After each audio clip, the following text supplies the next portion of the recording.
मैं भारत को भारतीयता की मान्यता के आधार पर फिर से खड़ा करना चाहता हूं, उस काम में लगा हूं। एक तीसरा उदाहरण देता हूं। जहां लोगों को ठंड बहुत है और रहना पड़ता है, वहां के लोगों की हड्डियां और शरीर थोड़ा कड़क होता है, उसमें लचीलापन कम होता है, फ्लेक्सिबिलिटी नहीं होती। आप थोड़े दिन एक प्रयोग करके देख लो। आप बैठो, उसके चारों तरफ बर्फ की सिल्लियां रख लो, एक इधर एक इधर एक इधर, और बीच में बैठ जाओ, तो पीठ ऐसी अकड़ जाएगी कि उठना भी मुश्किल हो जाएगा। घुटने इतने अकड़ जाएंगे कि उठ के खड़ा होना मुश्किल हो जाएगा, और गलती से आप खड़े हो गए तो बैठना तो बिल्कुल मुश्किल हो जाएगा। अब जरा सोचो कि 4 बर्फ की सिल्ली जो मुश्किल से 0 डिग्री सेंटीग्रेड की है, हम 10 मिनट अपने चारों तरफ रख ले तो शरीर अकड़ जाता है। यूरोप के लोगों को 9-9 महीने बर्फ के चारों तरफ ही रहना पड़ता है, बिताना पड़ता है, तो शरीर के सारे जॉइंट्स उनके स्टिफ होते हैं, कड़क होते हैं, उनमें फ्लेक्सिबिलिटी नहीं होती।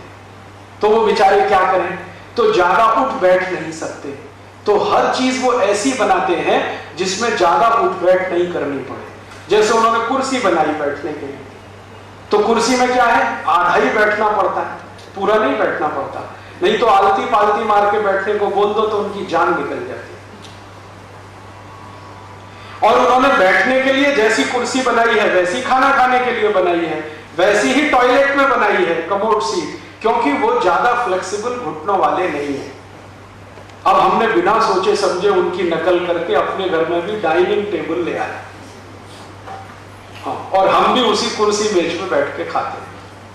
वो तो बेचारे मजबूर हैं इसलिए कि घुटने उनके हिलते डुलते नहीं है, इसलिए वो तो या तो खड़े खड़े खाते हैं, स्टैंडिंग पोजीशन में खाना खाते हैं। तो उन्होंने बुफे सिस्टम लाया अपने देश में, क्योंकि झुक ही नहीं सकते, स्टिफ इतना हो गया है, कमर भी कड़क है, घुटने भी कड़क हैं, झुके कैसे बैठे कैसे, तो खड़े खड़े खाना खा लेते हैं या लेट जाते हैं। बैठना उनके जीवन में बहुत ही कम होता है, घुटने मोड़कर तो बिल्कुल असंभव जैसा होता है। और जो हम बैठ जाते हैं ना सुखासन में आलती पालती मार के, उसकी तो वो सालों साल एक्सरसाइज करें तब भी नहीं बैठ पाते। तो उन्होंने अपनी मजबूरी के चलते अपना टॉयलेट रूम बनाया जिसमें कमोड सीट लगाया, अपनी मजबूरी के चलते डाइनिंग टेबल बनाया जिसमें आधा ही बैठना पड़े, अपनी मजबूरी के चलते उन्होंने बुफे सिस्टम लाया क्योंकि खड़े होकर ही खा लें। अब हमने बिना सोचे समझे उनकी नकल कर लिया, और जिनके घुटने भी अच्छे हैं, कमर भी ठीक है, फ्लेक्सिबिलिटी है, उन्होंने अपने अपने घर के बाथरूम में कमोड लगा दिया। अब मैं पूछता हूं, भाई ये अंग्रेजी स्टाइल का कमोड आपने क्यों लगाया? कुछ सोचा है, समझा है इसके बारे में? क्योंकि वो तो बेचारे इसलिए लगाते हैं कि झुक नहीं सकते, बैठ नहीं सकते। और एक समस्या और है कि जो लोग रोज पाव रोटी खाएंगे सड़े हुए मैदे की, उनका पेट कैसा होने वाला है जरा सोचो। कब्जियत है, बहुत कॉन्स्टिपेशन है, पेट साफ ही नहीं होगा। जब पेट साफ नहीं होगा तो 2-2 घंटे तक बैठना पड़ेगा कि नहीं बैठना पड़ेगा उस टॉयलेट पॉट पे? तो 2 घंटे बैठेंगे कैसे अगर हिंदुस्तानी तरीके से बैठने लगे तो? क्योंकि हिंदुस्तानी तरीके के टॉयलेट पॉट पे 5 मिनट आप बैठ सकते हैं, यूरोप में तो 2-2 घंटे बैठना पड़ता है। मैंने यूरोप के कई देशों का प्रवास किया है, वहां जब मैं लोगों को देखता हूं सवेरे सवेरे जब टॉयलेट रूम में जाते हैं 2-2 घंटे तक बाहर ही नहीं आते, बैठे ही रहते हैं। फिर उनको पूछो भाई क्यों नहीं आते, तो कहते हैं न्यूज़पेपर पढ़ते रहते हैं। क्यों पढ़ते हो न्यूज़पेपर? टट्टी साफ नहीं होती, संडास नहीं होती, पेट साफ नहीं होता, इंतजार करना पड़ता है, जोर लगाना पड़ता है, कभी कभी गाना भी गाते रहते हैं, मेरे सपनों की रानी कभी आई, वो आती नहीं है। ये उनकी सबसे बड़ी समस्या है।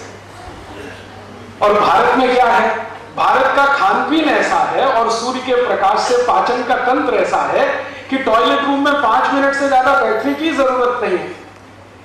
बहुत दिन बाद मुझे यह समझ में आया कि यूरोप के सभी बाथरूम और टॉयलेट रूम में लाइब्रेरी क्यों बनाते हैं। उनके यहां जो लाइब्रेरी होती है ना, वो ड्राइंग रूम में नहीं होती, बेडरूम में नहीं होती, टॉयलेट रूम में होती है, क्योंकि वहीं बैठना है 2-2 घंटे, तो कुछ टाइम तो पास करना ही पड़ेगा। दोस्तों, सबसे पहले तो चैनल सब्सक्राइब करें, फिर लाइक, कमेंट और शेयर करें, और हाँ, हमारा एंड्रॉयड ऐप डाउनलोड करना ना भूलें।